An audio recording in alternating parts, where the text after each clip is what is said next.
Junior doctor আছে ৭,৫০০। আর মানে এ রাজ্যে হসপিটালের সংখ্যা মানে ৯,০০০-এর বেশি। মানে আর জুনিয়র ডাক্তাররা শুধুমাত্র মেডিকেল কলেজগুলোতে আছে, এমনি হসপিটালে তো জুনিয়র ডাক্তার নেই। ফলে এমনি হসপিটালে পরিষেবা বন্ধ হওয়ার কোনো কারণ নেই। আর যদি ডাক্তাররা তাদের জীবন সংশয় ঘটে, যদি তাদের অস্তিত্বের সংকট হয়, তাহলে তো আন্দোলনের পথে যাবেই। এটা নিয়ে তো কোনো দ্বিমত নেই। আজকে যদি আমি শিক্ষকতা করি, আমার শিক্ষকতা করতে গিয়ে যদি আমার প্রাণ সংশয় হয়, তাহলে আমরা তো রুখে দাঁড়াবোই, আমরা তো আন্দোলনের পথে যাবোই। এটা নিয়ে তো কিছু বলার নেই।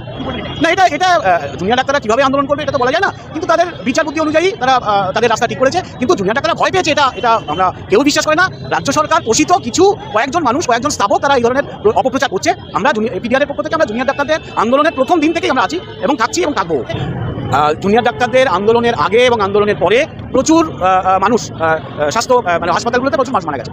এটা হাসপাতালের পরিকাঠামোর সমস্যা, এটা জুনিয়র ডাক্তারদের চিকিৎসার সমস্যা নেই। আপনারা জানেন মালদা একটা হাসপাতালে মানে সেলাই করার সুতো নেই। এই জন্য কি জুনিয়র ডাক্তাররা দায়ী? এই জন্য পরিকাঠামো দায়ী। বেড নেই, কোনো হাসপাতালের বেড নেই, তার জন্য তারা নিপীড়িত হচ্ছে। এর জন্য